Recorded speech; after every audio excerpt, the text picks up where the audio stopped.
Super commando ध्रुव, समुद्र का शैतान। राजनगर से 60 किलोमीटर लंबे तट से लगे समुद्र पर कई स्थानों पर मनोरम बीच बनी हुई हैं और कई स्थान ऐसे आभास देते हैं मानो वहां पर कभी आदमी के पैर ही नहीं पड़े हैं। इन सुनसान तटों पर अगर कुछ मिलता है तो सिर्फ अकेलापन, और जवान जोड़े अक्सर अपने इस अकेलेपन तलाश में सुनसान तटों को आबाद करते हैं। ब्यूटीफुल, देख लिया ना पवन, मैंने पहले ही कहा था कि हमारे हनीमून की सबसे खूबसूरत जगह यही होगी। वाकई डार्लिंग, लेकिन तुमसे ज्यादा खूबसूरत नहीं। अच्छा अच्छा, अब खामा की चापलूसी बंद करो। जल्दी जल्दी कपड़े नहाना है नहीं, हम लोगों को जल्दी घर भी पहुंचना है। ये चांद, ये सागर, और तुम जल्दी किस गधे को है। सच कहा, गधों को जल्दी नहीं होती। हाँ हाँ, रात के वक्त समुद्र में नहाने का मजा बयान नहीं किया जा सकता। अब जल्दी नहीं है, क्यों होगी, अब मजा जो आ रहा है।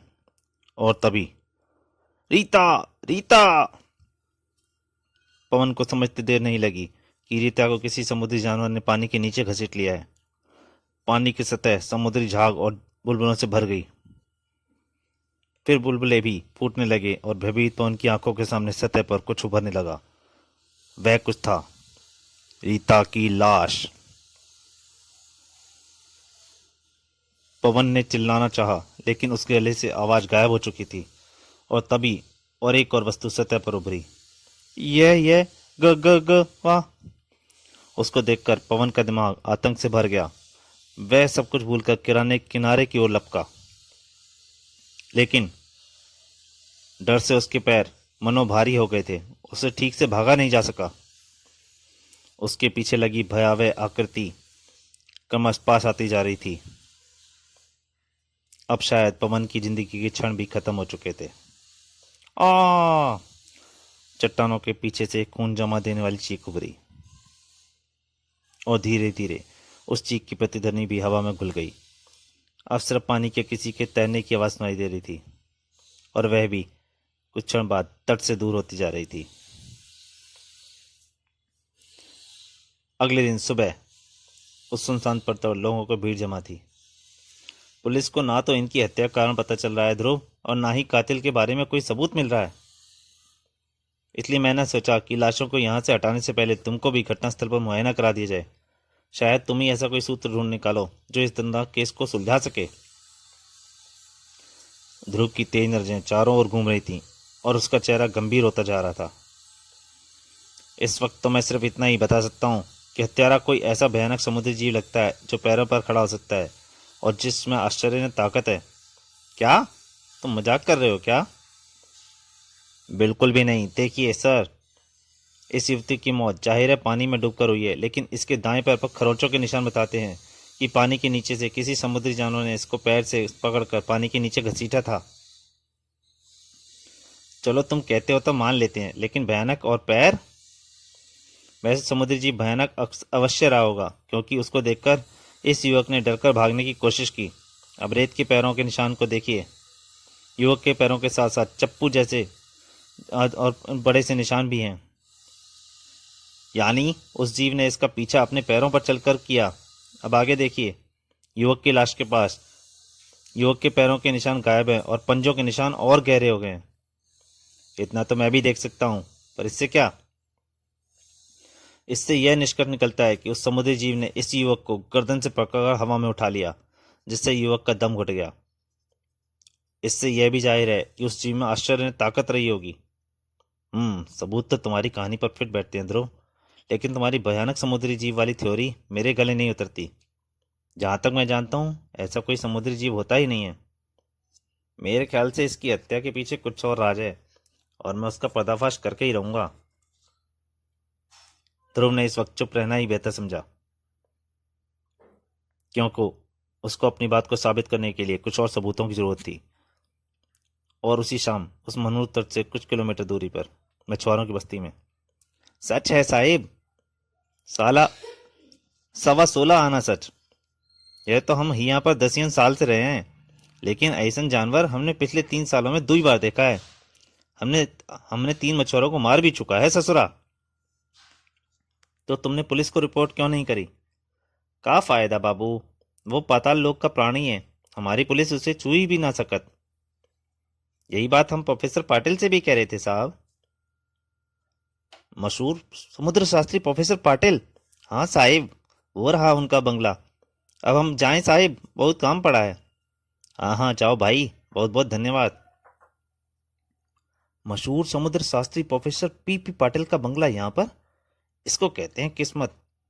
अगर इस केस में कोई मेरी मदद कर सकता है तो सिर्फ प्रोफेसर पी पाटिल।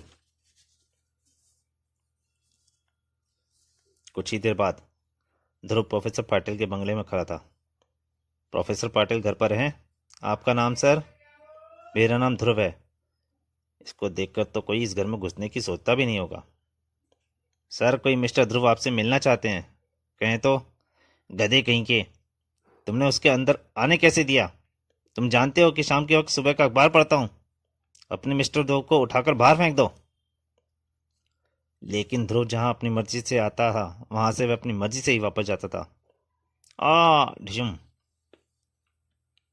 मुझे खेद है प्रोफेसर साहब कि मुझे आपके घर में आकर आपके नौकर के साथ बदसलूकी करनी पड़ी। मुझे आपसे एक गंभीर समस्या के हल के लिए कुछ सवाल पूछने हैं। अगर आप मेरी मदद कर सकें तो मैं आपका अत्यंत आभारी रहूंगा। मेरा नाम super commando Dhruv. Super commando Dhruv? Of course, वही मैं सोच रहा था, मैंने तुमको पहले कहाँ देखा है। अब याद आया, मैंने तुम्हारी फोटो कई बार अखबारों में देखी है, लेकिन एकदम से सामने देखकर तुमको पहचान नहीं पाया। यू नो, मैं तुम्हारा बहुत बड़ा फैन हूँ, प्रशंसक। पर तुम खड़े क्यों हो?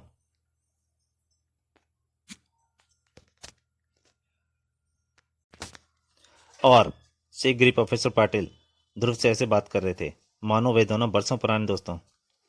बिल्कुल नहीं, ऐसा कोई चीज संभव ही नहीं है। मैंने भी जब इस क्षेत्र में ऐसे समुद्री जीव के बारे में सुना तो मैंने पूरी गहराई से छानबीन की, लेकिन नतीजा शून्य निकला। पर वे पंजों के निशान, वे निशान बड़ी चिड़िया के पंजों के भी हो सकते हैं। ऐसी चिड़िया अक्सर मछलियों की तलाश में समुद्र पथ पर आती रहती हैं। और वे हत्याएं किसने की? मेरे ख्याल से उन लोग दोनों ने आत्महत्या की है।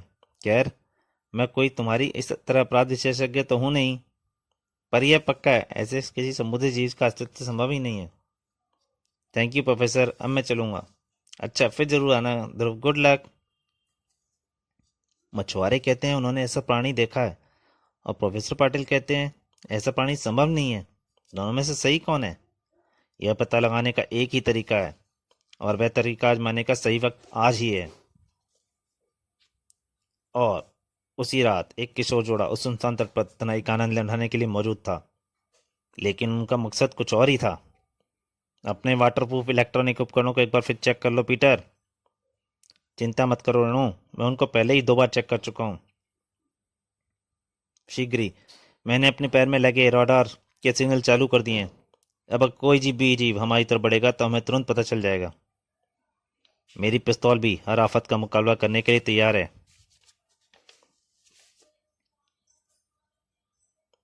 पानी में छपछपाहट की आवाजें अनसुनी नहीं गईं। रेणु, कोई विशालकाय जीव हमारी तरफ बढ़ रहा है। किनारे की ओर भागने के लिए तैयार रहो, भागो। किनारे पर पहुंचकर पीटर और रेणु क्षण भर के लिए पलटे और उनकी सांसें गले में थम गई। एक विशाल और खूंखार समुद्री जीव, जिसकी भयानकता का वर्णन करना असंभव था, बिजली की तेजी से दोनों के पीछे लपक कर आ रहा था। रेणु और पीटर कमांडो फोर्स के कैडेट थे। भागकर उनको पकड़ पाना समुद्री दैत्य के भी बस के बाहर की बात थी। पीटर और रेणु के आगे ही ओझल होते ही दैत्य भी रुक गया। उसके गले में से गुस्से की भरी एक हुंकार निकली, गुर्र। फिर वह मुड़ा और पलटकर चट्टानों के बीच बनी एक गुफा की ओर बढ़ने लगा। उसके गुफा में घुसने के साथ ही सुनसान तट पर एक होगी जंगली झाड़ियां अपने आप हवा में उठने लगी। तो मछुआरे सही कहते थे और प्रोफेसर पाटिल गलत। ऐसा जीव है। मेरे प्लान का पहला भाग तो सफल रहा। पीटर और रेणु ने चारे के रूप में इस्तेमाल करने में समुद्री राक्षस को इस तरफ खींच लाया। अब देखना यह है कि असली यह है या फिर खाल पहने हुए कोई दैत्यकार आदमी। ध्रुव सदैव कदमों से गुफा के अंदर घुसा। यहाँ तो बहुत अंधेरा है, कोई आवाज तक नहीं आ रही है। लगता है वह दैत्य और अंदर, इससे पहले कि आंखें अंधेरे में देखने की बस तो पाती। एक शिकंजा उसकी बदन पर आ कसा, लेकिन ध्रुव के तेज दांतों ने उसको लगभग तुरंत ही आजाद करा दिया। गुलाबी खून। ध्रुव ने तुरंत ही पलट कर वार किया, क्योंकि इस वक्त हमला सबसे अच्छा बचाव था। दांत काटने से एक बात तो साफ हो गई है कि यह असली है, लेकिन इस पर तो मेरे सबसे तगड़े गुस्सों का भी कोई असर नहीं हो रहा। अगर इस वक्त मैं पल भर के लिए भी चूका तो मेरा भी हाल उस लाश अब बाजी ध्रुव के हाथों से निकल चुकी थी। लेकिन तभी अंधेरे में जैसे आशा की किरण जगमग उठी। हिंसक रूप से ध्रुव को मार रहा दैत्य पल भर के लिए लड़खड़ाया और ध्रुव ने अपना फैसला बदल लिया। यह हम कमजोर पड़ रहा है, यानी पानी से ज्यादा देर हम बाहर रहने पर इसकी ताकत हम खत्म होती जाती है। अपनी बच्ची कुछ ताकत समेटकर ध्रुव वापस अपने दुश्मन पर टूट पड़ा। अब मेरी हम ताकत भी मेरा साथ छोड़ रही है। अगर हम जल्दी ही लेकिन अब तक समुद्री दैत्य भी समझ गया था कि जितनी देर तक वह यहाँ रुकेगा, उसके पकड़े जाने की संभावना उतनी ही बढ़ती जाएगी। वह पलटकर गुफा के अंदर की तरफ भागा। थकान से हाँफ रहा ध्रुव भी उसके पीछे कमजोर कदमों को लेकर लपका। यह बाहर आने के बजाय अंदर क्यों लेकिन अंधेरे में लड़खड़ाते कदमों के बस से भागने का जो परिणाम हो सकता था वही हुआ। ध्रुव का सिर एक उभरी चट्टान से टकराया और उसके दिमाग पर धीरे धीरे अंधेरे की चादर छाने लगी। इसी बीच ध्रुव के प्लान में सिर्फ यही एक खराबी थी कि उसने हमसे सचमुच भागने आने को कहा था। उसका सोचना एकदम ठीक था पीटर। अगर उस वक्त दैत्य को पल भर के लिए भी शक हो जाता कि तो वह पानी से कोई बाहर ना आता। लेकिन अब 8 मिनट बीत चुके हैं। अब हमको प्लान के मुताबिक वापस उसी जगह पर पहुंच जाना चाहिए। यू आर राइट, जल्दी आओ। तो दोस्तों, सुपर कमांडो ध्रुव समुद्र का शैतान का पहला भाग यहीं पे समाप्त होता है। इसके अगली भाग में जल्दी आपके सामने हाजिर होऊंगा। तब तक के लिए नमस्कार।